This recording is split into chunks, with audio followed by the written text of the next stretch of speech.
goodness, it's been forever. We're back. Hello. We're back. Good I to feel see everybody. We're back. And we got a great show for you today.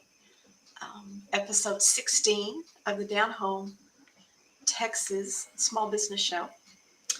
And before we get started, though, it's summertime.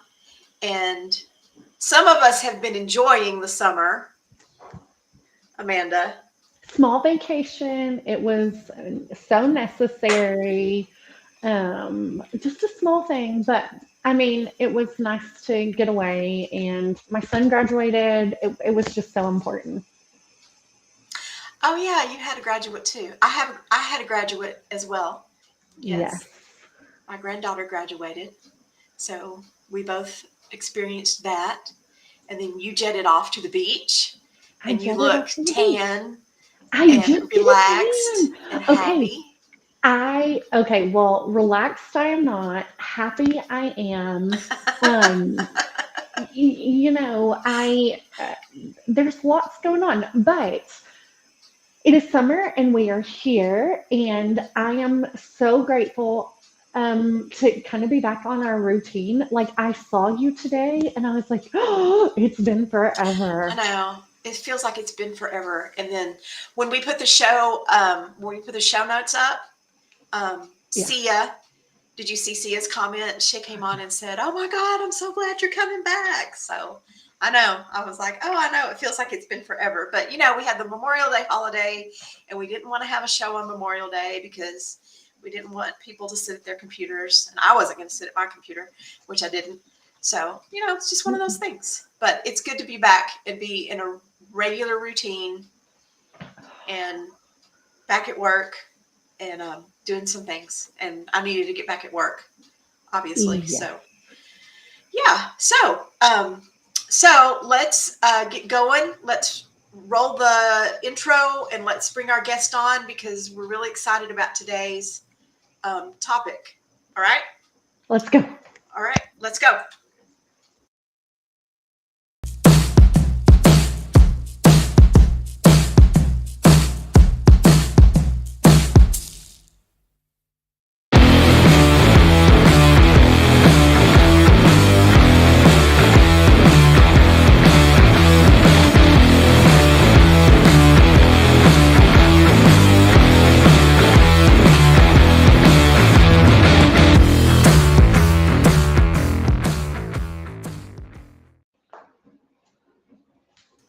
All right. So here we Yay. are.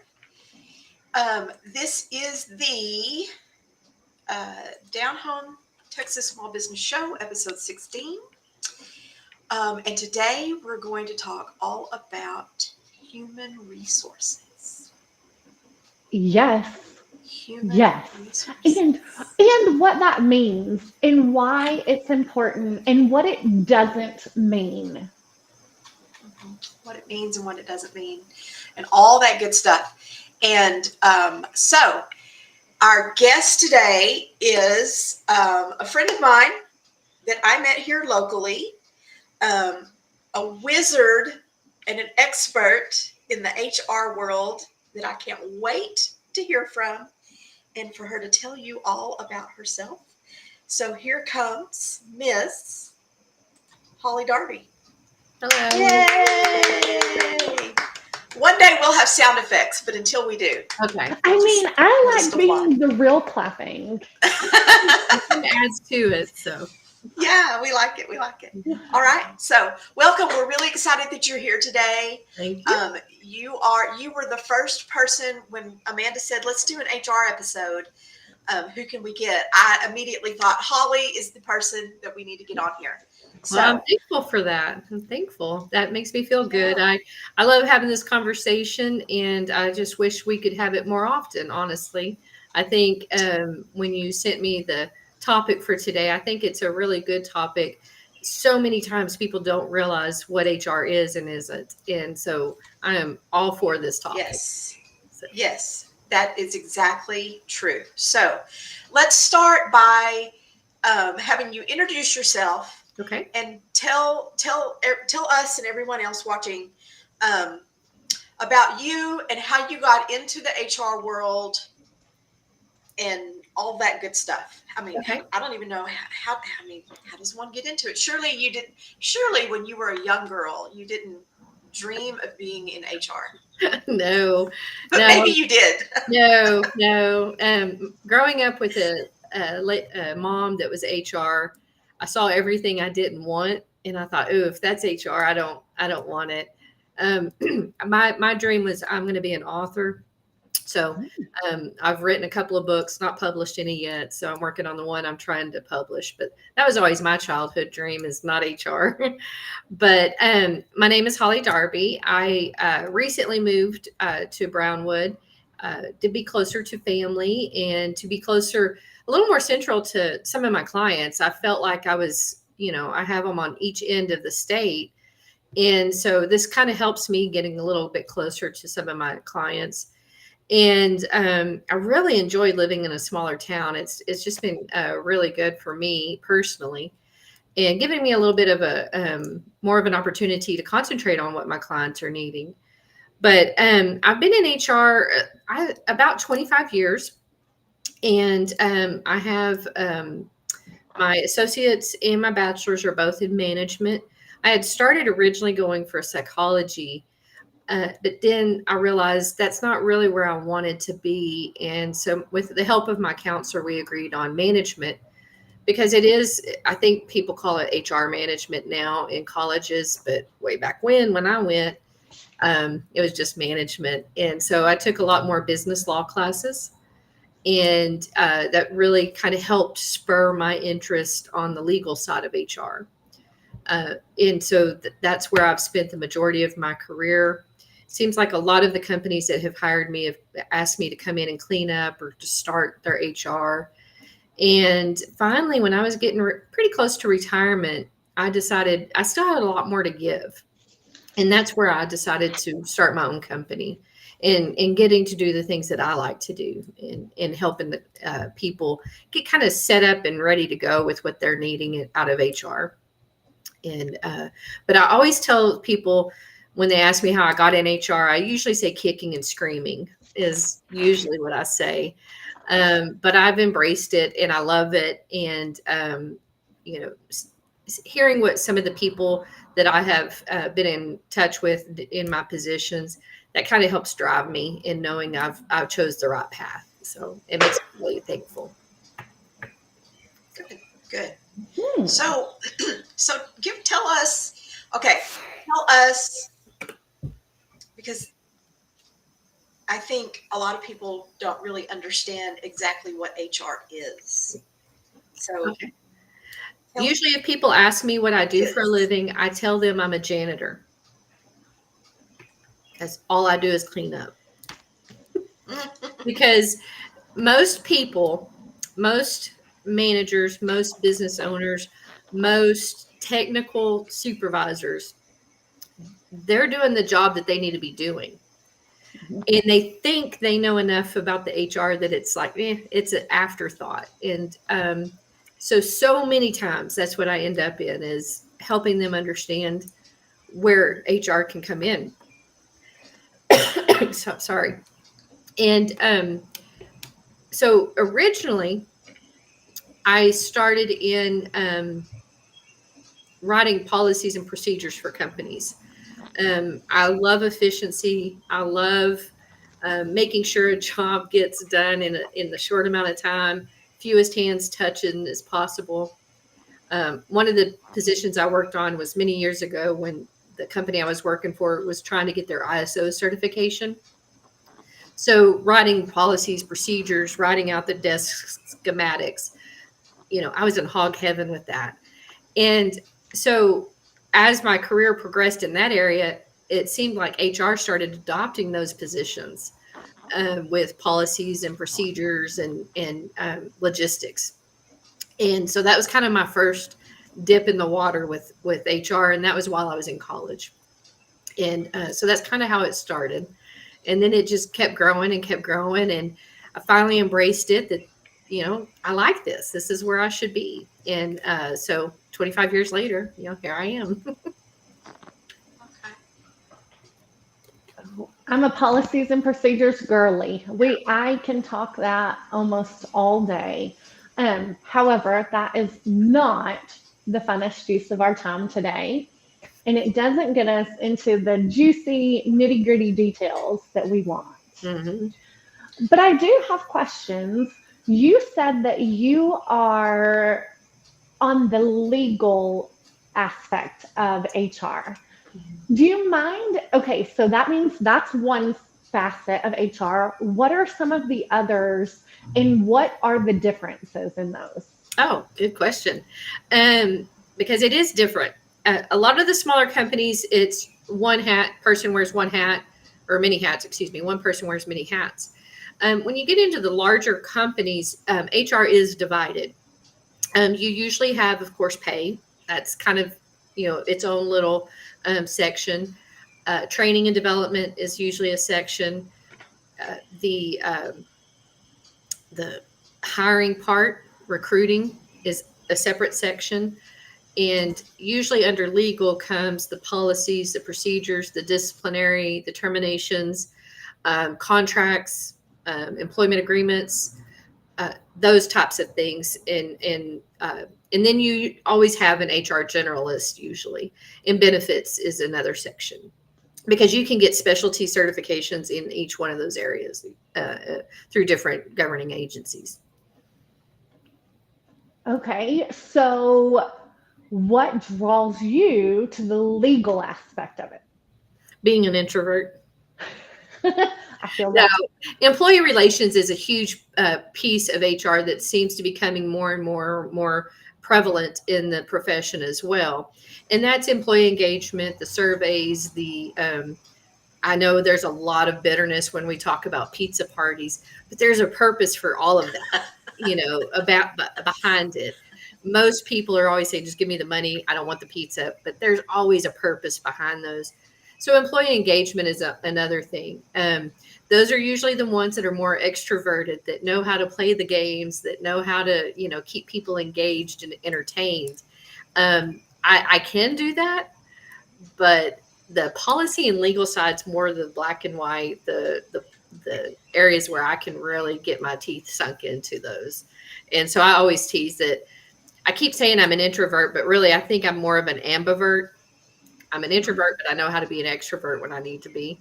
But employee relations is probably another area that to me is not my favorite, but it's a necessity in any company, in my opinion. Oh, I love that. Okay, so another question. Sorry, I love HR. I am not an HR girly. However, I know how important it is. If there was something that you just feel like you scream it from the rooftops and people don't hear you when it comes to HR, what is it? We're not the fun police, Ooh. We're not out there just looking to have something to gripe about or to call you out on. That's probably my biggest thing. And in my past career, one of the things that I've always taken pride in is when people have come to me with an issue, and it could be an employee with an issue with the manager, or a manager issue with the worker, co-workers with each other. 90% of the time, it was not for me to be involved.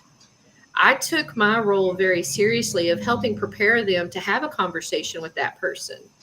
And so it wasn't that we were trying to call somebody out or to get them in trouble. It's us trying to equip people to have conversations. And that's the biggest part of my role that I see, is making sure people are communicating. And that's where my deep desire for them to understand what HR is and should be, is just helping people relate to each other. Ooh, what HR Okay. should be. So in that vein, do you say, or do you feel like HR is always on the side of the employer, or always on the side of the employee? Or I can only speak to me personally, as my HR career and the people that I have mentored in the career. No, we're not always on the side of the employer. what I say is should be the objective outsiders. We need to take Okay. everything into account. We need to make sure we're protecting the company because that's who pays us. That's who writes the policies. That's who insures us. That's who, drives the whole thing. Without them, we wouldn't have a paycheck. So yes, there is a huge aspect of having the company's betterment in mind. But if we have happy, healthy, stable employees, it's a win-win. And so we have to draw that fine line of seeing both sides, making sure the company is secure, but also making sure our employees know what the right thing is, or if they are doing the right thing, what's the company not doing? And that's we're supposed to be that middle ground, is making sure we're seeing both sides of the coin and keeping both sides in sight. So kind of playing Switzerland. Exactly. I've always had a Switzerland flag in my office for that very reason. We are the objective outsiders, and that's the role that I have always done my best to play. And in my career, I have gone to the CEO or the owner and let them know this is not right. And, when you educate them and help them understand or show them the law, they're like, oh, we didn't know, and they immediately, change directions. Or if an employee comes in griping about, my boss is making me do this. Okay, well, let me help you understand why. And that's usually the middle part, is the managers are doing what they're told and they're telling employees what to do, but the why is missing. And people want to know how they fit in the why behind we're being asked to do what we're doing. It's not sucking the fun out of everything. It's making sure the job gets done. Yeah, right. That communication piece. Is that answering your question?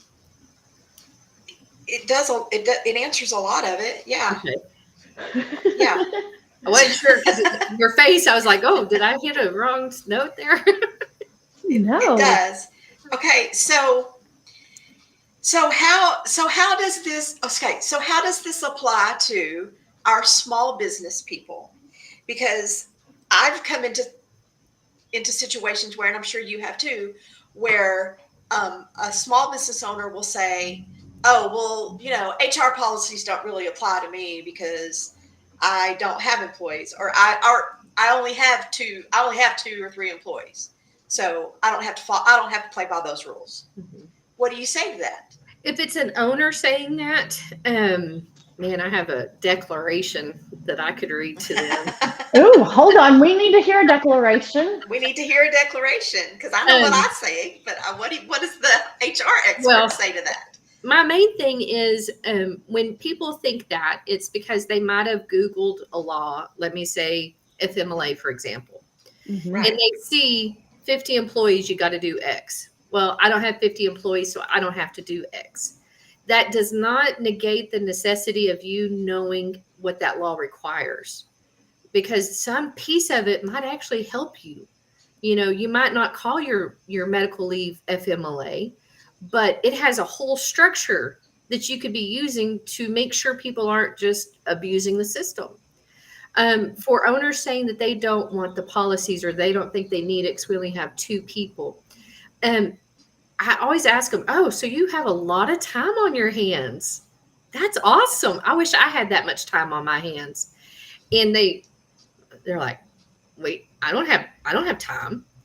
Oh, well, if you had policies and procedures in place, you wouldn't have to keep explaining the same thing over and over and over again. And that's kind of when you can see that little bit of shift. The other part of that is training. It is also liability coverage. A lot of general liability insurances for companies require policies to help protect the company from lawsuits or injuries. And you don't have to have the Gettysburg Address type of policy manual. You don't need the wherefore out thous in your policy manual. Your policy manual could be 20 pages, but at least you have some guidance and guidelines that everybody's behavior and conduct of what you will or will not accept from your employees is written. And people want to know where that bar of expectation is. And having that in writing helps them reach that bar. But if you don't put a bar there, they're going to make it up on their own. Oh yeah, and that bar is different for Very every true. person. Absolutely. Very, very true. Yeah, very, very true. And you might only have 2 employees today, but will you always just have 2 employees? Hmm. Or will someday you may have 10? Right. And do you Good want to point. wait until that day to put all this in place? Yep. It's a very good Right? point. Very good point. Yes, absolutely. Too You late. know, they always say you dress for the job you want, not the one you have. And I Mhm. think that is Yeah. exactly what you just Right. said is, Right. you know, so you're going to stay this size forever. And I Mhm. think that's a very good point. Yeah, yeah. Yeah, I think there's something in all of this, and the policies and the procedures and the laws and all of the functions for every business, no matter how small they may be. Hmm. There's something in here for them Hmm. And a lot of to times, take what I'm from. seeing in smaller companies is whoever's writing the paychecks gets stuck with the HR. Mhm. And it's like, Yeah, oh, that's what 99.9% of people see in HR is, oh, they're the ones that pay us. Well, there's a lot more to it. You know, if it was just yeah, pay, that would be a finance responsibility. But there's a yeah. lot more to it. And so usually, and in fact, I know one of my clients specifically, their payroll person is not HR, but they're Uh-huh. small enough that that's the person doing it. And I get a lot of phone calls from her going, what do I do on this? And so that's where, you know, my company has come into play is that way you're not having to employ a full-time HR expert, but you Hmm. can call and Hmm. ask questions when you need to. And so Yeah, she calls me ever so often with some questions. And so some of them tickle me because I'm thinking, wow, I thought we were like way past all that. And then mhm. other times it's like, wow, that's a really good question. Let me get back to you on that. So, but it's interesting to see how smaller companies do try to, and being smaller, there's nothing wrong with not having necessarily a dedicated HR person because you're surviving, you're growing, you know, we're all doing multiple jobs, and that's a necessity sometimes, but we still need to make sure we have the bone structure for later. Right, right. Okay, so I have a question in this day and age, we would be remiss if we didn't ask, where is AI coming into play with HR? So we hear about ATS systems knocking out applicants and this and that and the other. So where is AI in helping in the HR industry? I might not be the right person on that one, maybe Oh, because I am a huge believer in human resources. And one of the a few jobs ago, I worked for a pretty large company. They had 4 companies. They were multi-state, and they were sold a ATS system, applicant tracking system. And applicant tracking systems have some good uses. I'm not opposed to those, but I'm still one of those. I still want to see people. I still mhm. believe I know more about what this company needs on their descriptions. So, with that said, and I know that sounds conceited, but I'm old school HR. I still like to be a part of it.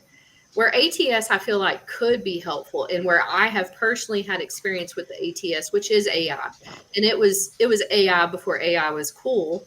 HR had these ATS systems, and they had the up and coming payroll systems for time clocks. So HR has had AI longer than most departments have. Mhm. The thing that keeps turning us and giving us hiccups is, you know, that old computer saying garbage in, garbage out.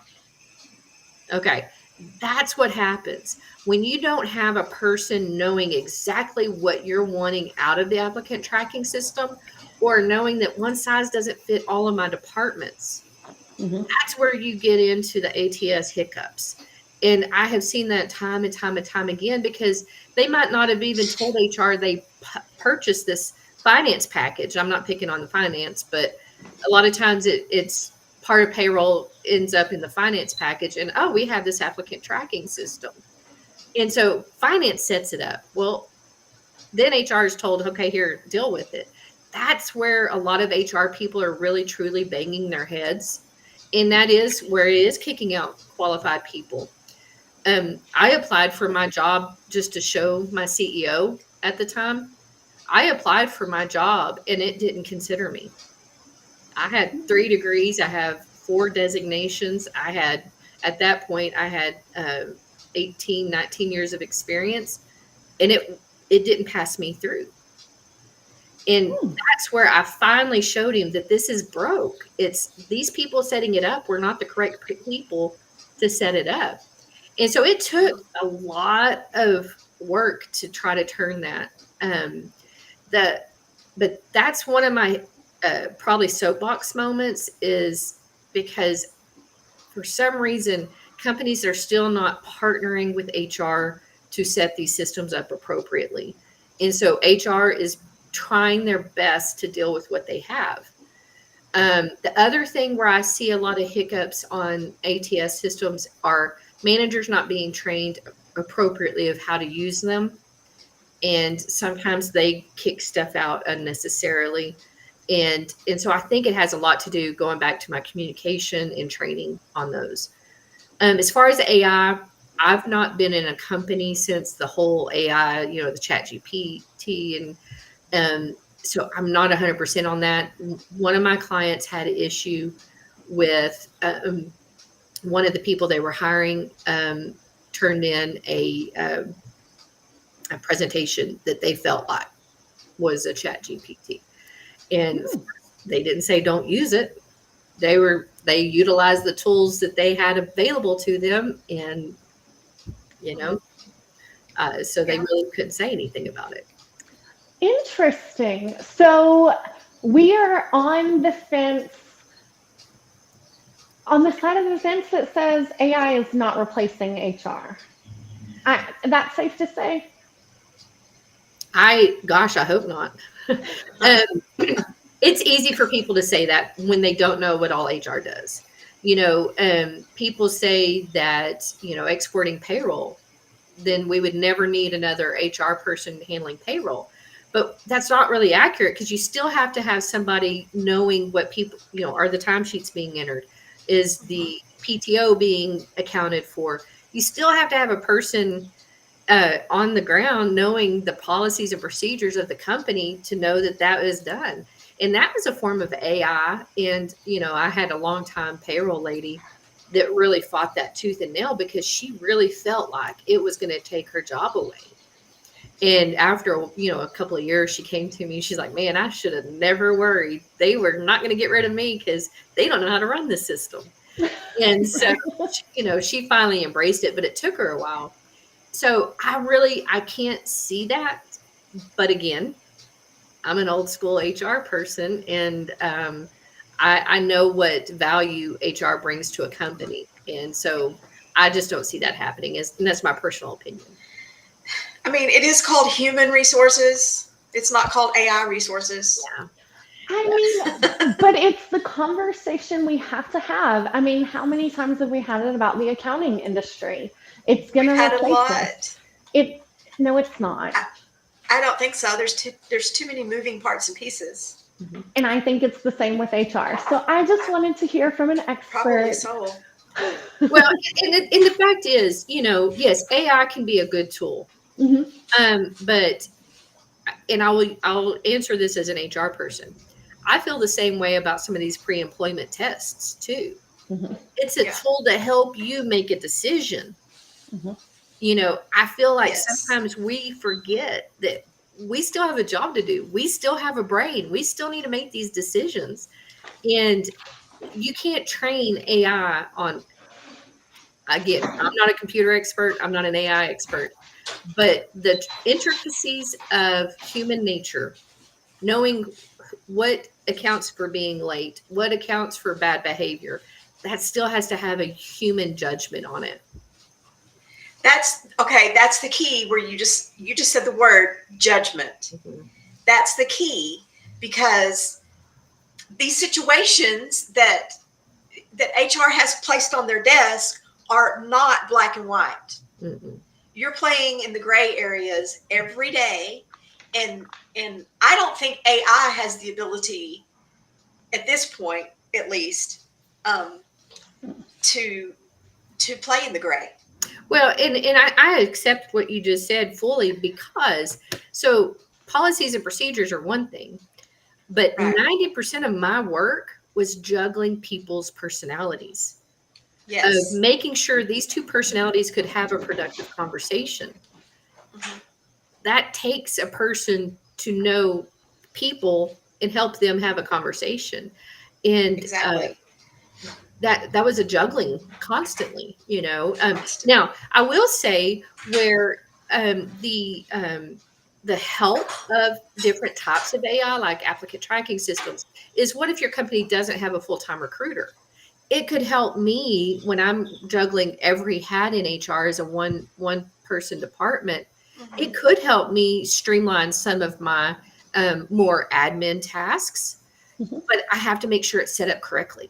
And I also have to Right. understand each department might have different needs on the applicant tracking system. It's not a one size fits all. But again, it's me making those decisions to how can I better use AI to make my job easier. I think that's where the conversation should be. Yeah, I agree. I completely that. agree. So we got a question asking if we think AI is going to replace accounting in the next 5 years. I will just echo everything that Holly just said. AI is a tool that we use. AI is not going to replace us. I do not think in any capacity will it completely replace us. Will it help with some of the menial and other tasks that we do? Yes, it will, in the same way that it helps HR. But no, I wouldn't continue in a career path that I thought was going to be non-existent in 5 years. Because quite honestly, if you look back, look way back, way back.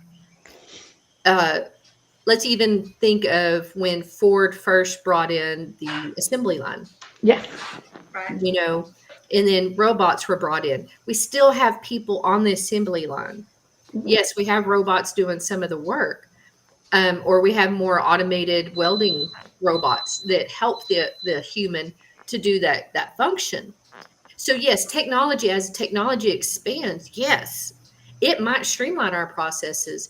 I know the ratio for HR used to be, and I'm going to misspeak on this. I want to say it used to be 1 to every 50, and this was back like in the 80s. Wow. Because you didn't have so many automated parts. Now it's like 1 to 75, and that was probably early 2000s.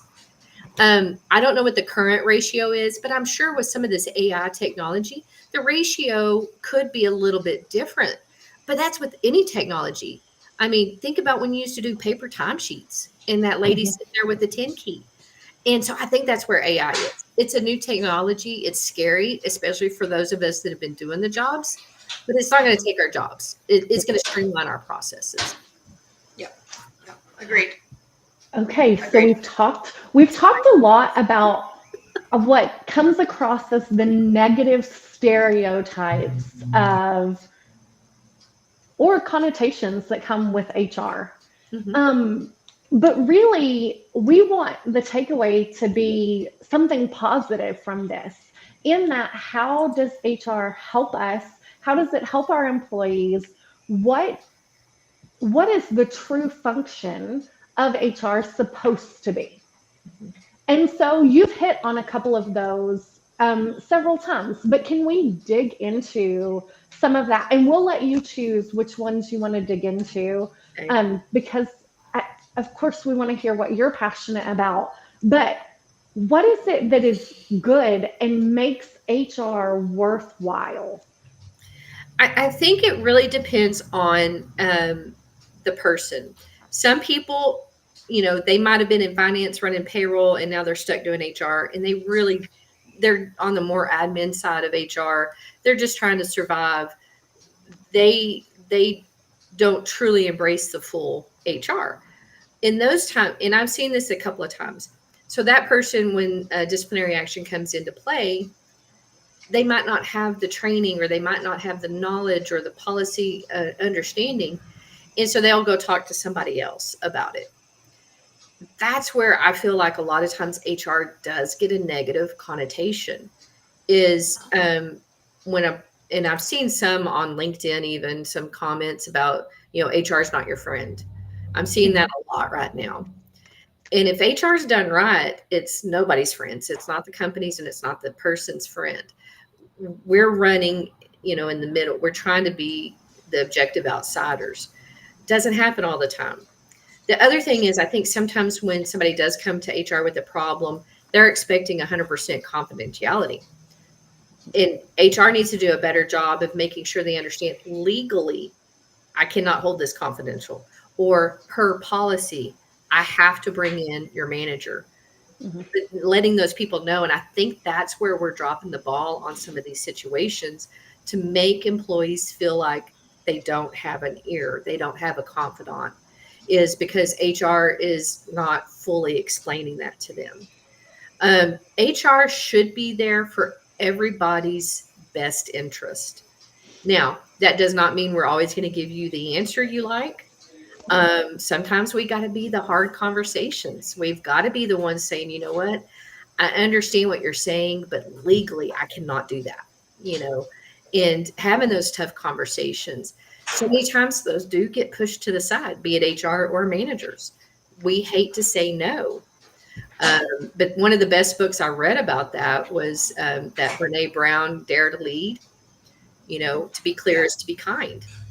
And I feel like that's what HR's tagline should be on anything, is making sure people understand, managers, companies, and employees understand the right thing, in the integrity part of it.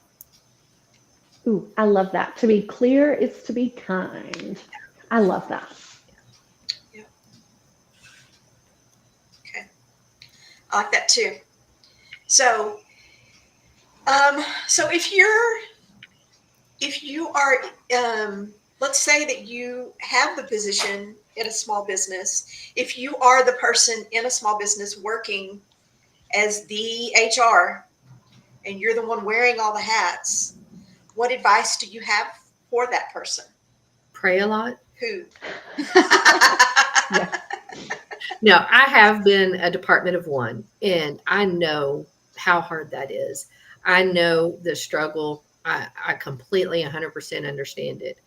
One of the biggest things that really helped me, especially early in my career and being a department of one, is making sure I found support where I needed it. And, the local HR groups, they usually meet for lunch.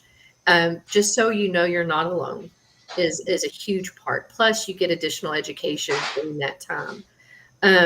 But where I see a lot of people stumbling sometimes is, I think it was in your email that you sent me where you said anybody can do HR. Oh, yeah. Understanding your own limitations. And I'll give you an example of that. I had a lady that when I came in, they were already in HR. And so I had set standards of, this is what I expect kind of thing. And this is what the company says in the policies. And after about 3 days, she came to me. She says, I don't enjoy this. This is not where my heart's desire is. I don't want to be this person, And she really, truly felt like she was in the wrong profession. And so knowing your own boundaries is a huge piece of that, because I think sometimes we think HR is easy and anybody can do it. And then we get in there and we realize, oops, but then not realizing we need to get out too. And I think knowing your boundaries, knowing that I could speak a lot about knowing your own boundaries and knowing yourself, but really and truly, it all comes down to the leader. You could have the best HR department on the planet. You could have the most knowledgeable people of HR on the planet. But if you don't have buy-in from your owner and your managers, it's futile. It's not going to work no matter how hard you try. And so making sure you develop that relationship with your owner, if a small business, with the owner or the managing partner, whoever that might be, and making sure they understand the full breadth of what HR is supposed to do, I think is highly necessary. And when I was the department of one, I seemed to be butting heads quite a bit with my manager. This was early in my career. And I finally found some educational material about what HR is and what HR isn't. And I copied them and I put them in his chair because I thought, I don't know how else to have this conversation. I don't even know how to start this conversation. And I'll never forget, he actually read them and he came to me. He's like, I had no clue. And so we really sat down and made a strategic plan of what he wanted, what his vision for the company, because it was his company. 100% should have been driven by him. But he helped me understand where he was coming from, which made my job easier to make sure we got it done. And so I think the leader of the group, of the organization, is key. And that relationship is key. Yeah. I've been in that situation before. And so I will say, yes, you are absolutely correct that it starts at the top. And It so does. they have to be on board. Yeah. And be willing to do things the right way. Mm-hmm. This sounds eerily similar to accounting, Tammy. I can tell It kind you, of does. I feel your pain on that because I facilitated some conversations between a CFO and a CEO because of expense reimbursement forms not being done. And the CFO is like, this is the policy. And I'm like, okay, let's, calm it down. But yes, you're 100% right. If the leader doesn't believe in the policies or procedures, no matter what department you're in, it's going to be a problem. That's right. So, if a small company has a one-man department and they're going to outsource part of their HR stuff, HR tasks or whatever, what does that look like? Because that is what you do.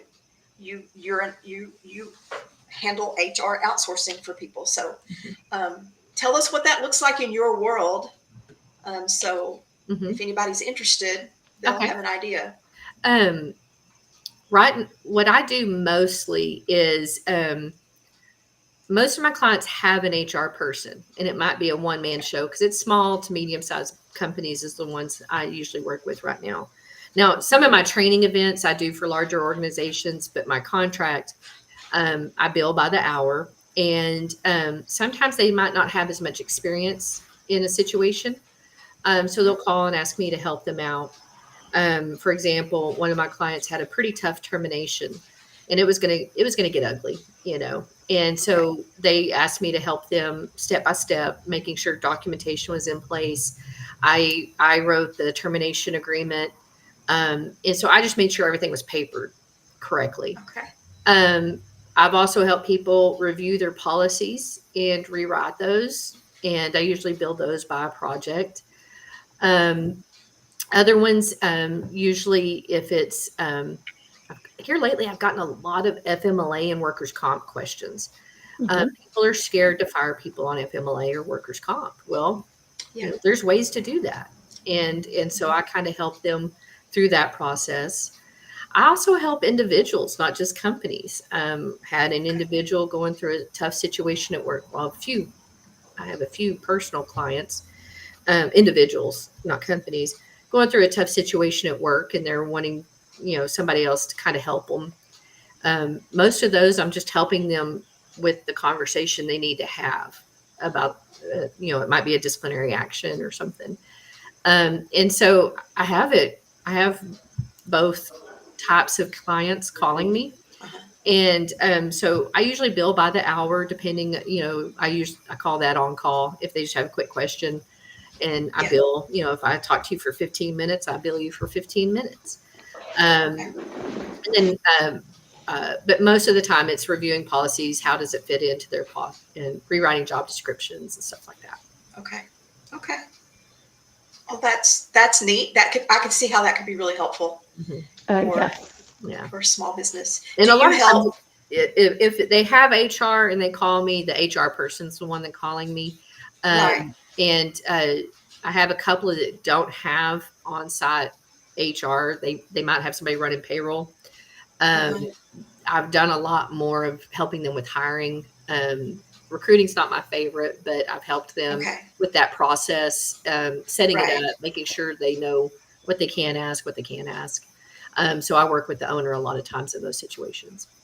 Okay. Yeah, I was going to ask about that because you said you help write job descriptions. Mhm. Then I was going to ask if you help the hiring process. I Help them, help more of help the them with process. interviewing. Yeah.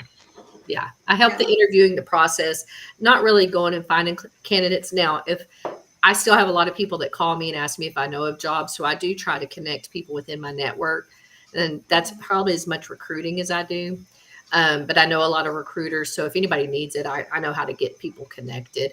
But I help them with the interviews, with, the questions they can and can't ask. Some clients Yeah. want pre-employment testing. So I help them to make sure it's EEOC certified. Okay. And so I do help on both sides, not just the disciplinary terminations. I do help Yeah. Yeah. people. So Okay. No. Well, that's good though. But that's because there's more. There's so much more to HR than just discipline mhm. and just and terminations. That's what people. That's the first thing that comes to mind. I think when Mhm. people think HR, they think, "Oh, I'm in Well, trouble," or "Oh, yeah, I'm going to get fired."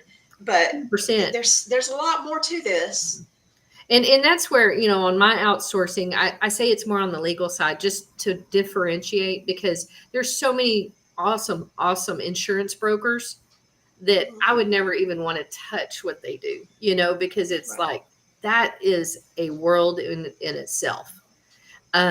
There's payroll outsourcing that you can do too.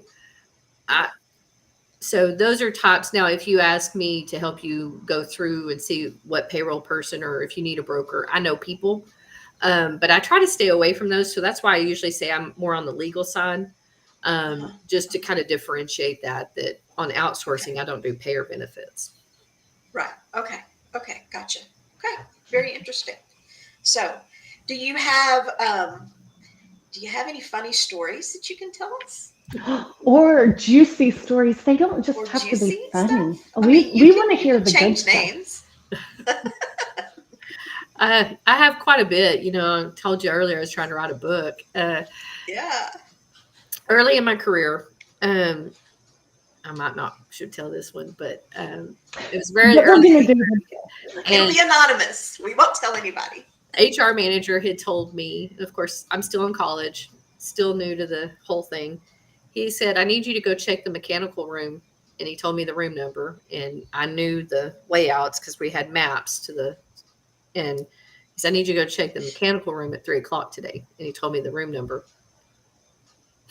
I'm not a mechanical engineer. I don't know how I can help you with that. But he said, just go check. And he was very serious. Okay. So I go find it.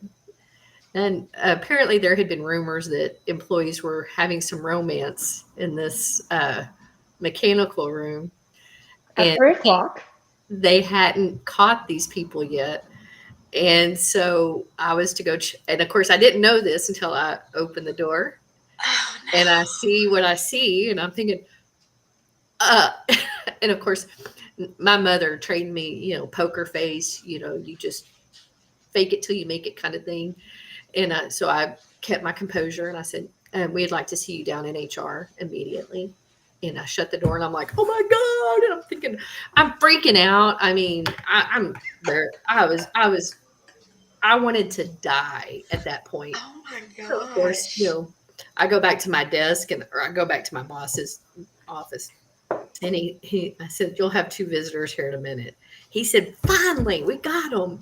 And I'm thinking, why me? And it was because I was so low on the totem pole, people would not be intimidated by seeing me coming down the hall. And so that was one of my stories. And then Oh my I gosh. worked for a while, and it had gotten to the point, and this is where HR needs to be careful with setting.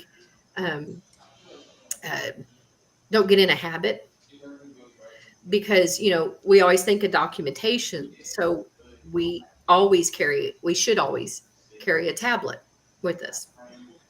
Well, I didn't realize the habit I had was I had a termination folder. It was a pad folio. It was black, and it had a tablet and a pen already in it, and it had benefit information, so I could hand stuff immediately to this person or phone numbers they were going to need when we got done with the termination. So I always had it ready at the go, and so it was my go bag.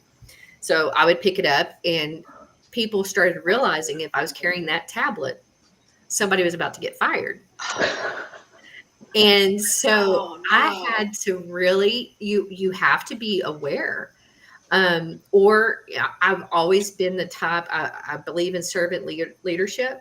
So if we did have to terminate somebody, I was always the one helping clean the office to make sure they weren't alone, to make sure that they felt secure, that they were not being treated like criminals. Now, unless they were, that was a whole nother story. And so if anybody, it got to the point where when people would see me carrying a box, they would look around seeing who did I fire. So even to go get my office supplies, if it was in a box, I wouldn't carry the box to go get my, so you just got to be aware of your being, because people watch HR more than they think they do. And if HR is a nervous wreck or a messy person in their office, that's not giving you the confidence that people will need, the calm leadership. And but yeah, I have several stories. Sorry, I kind of got off topic on that. No, we love no, it. No, that's no. We anyway. We I've like also good got my stories. tire slash, so there's an ugly side to HR too. So. Wait, you've gotten your tire You slashed? got your tire slashed? Yeah, it was a very ugly situation, and usually I do have the ability of calming that all down, but yeah, I had my tire slashed. I mean, it could get ugly if you're not careful and if you don't handle people. I mean, it's people's livelihoods, so you've got to take it seriously. You've got to show respect.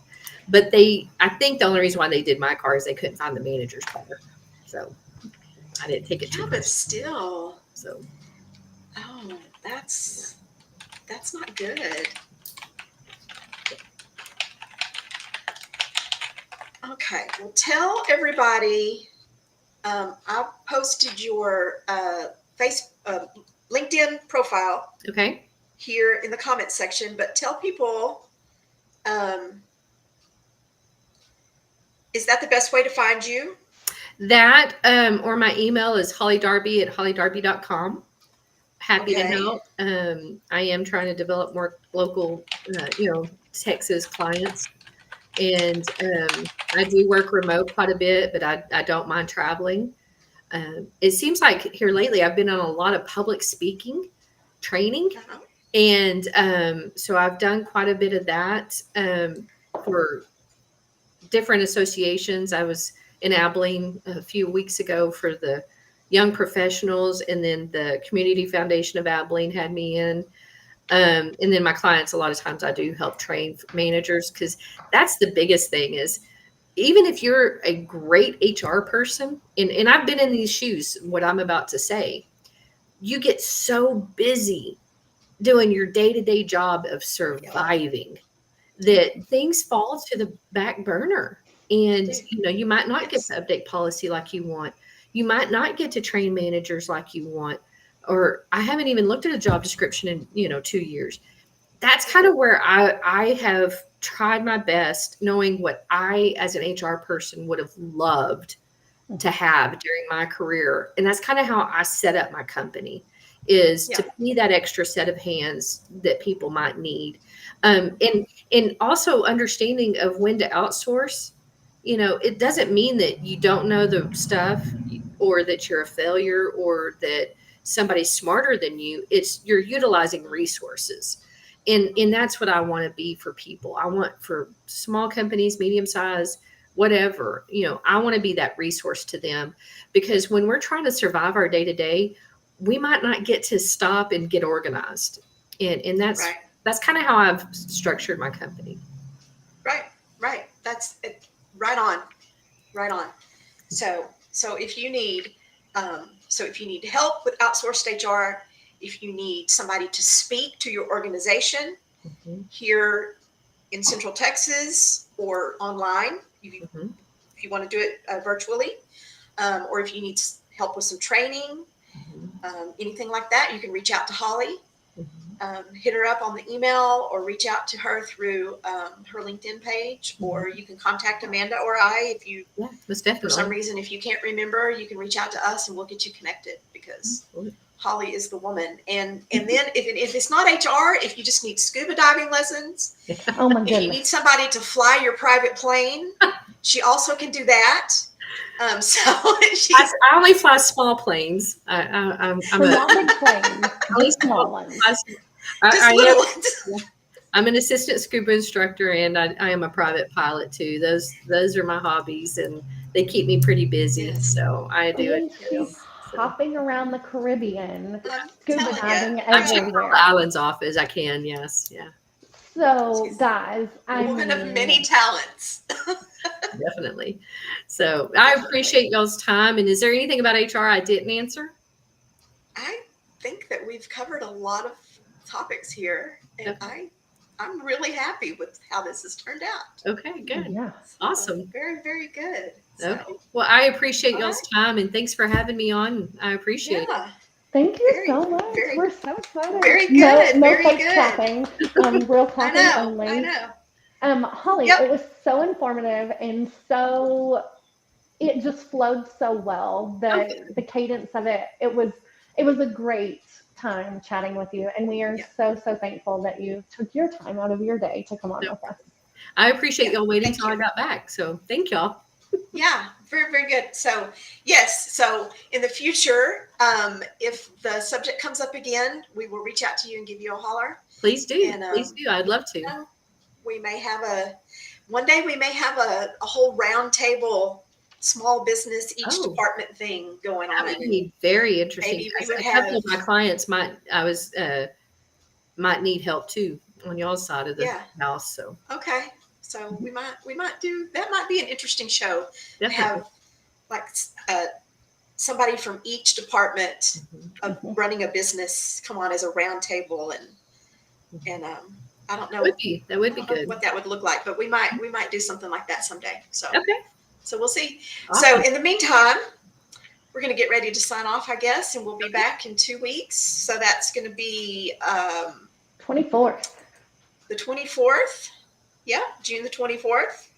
Not sure exactly what the subject's going to be just yet, but We'll it'll see be what a good comes one. up. We'll see what comes up. Guaranteed to be a good one. Okay. So- So y'all have a great day. You too. Yep. Thank you, Holly. Thank you, Holly. So, I just adore her. She's so good. That was so fantastic. I know, Guys, I thank know. you for sticking it out with us. Yeah, thank HR gets a bad rap, and we are acutely aware of that. And so we just wanted to take the time to let people know why it's important, how it matters in their company or the companies that they are employed with. Even for employees, Yeah. you should know what to expect from your HR. You should know what to expect, and it really matters to everybody in some way, shape, or form, right? So, yeah, it's a good subject. It's a deep subject. So much to it's cover. a deep subject. That's what my dad used to say. So I mean, it goes with her scuba diving. It's fine. It's it goes a with her deep scuba subject. diving. It's a deep subject. So, okay. All right. We'll be back on June 24th. We'll bring y'all a really interesting subject then. In the meantime, stay cool here in Texas. Stay cool. Stay inside in the air conditioning. Or hit your local swimming hole, I Yeah, guess. for real. For real. All right. All right. We're going to sign off. We'll see you next time. Bye, y'all. Bye, y'all.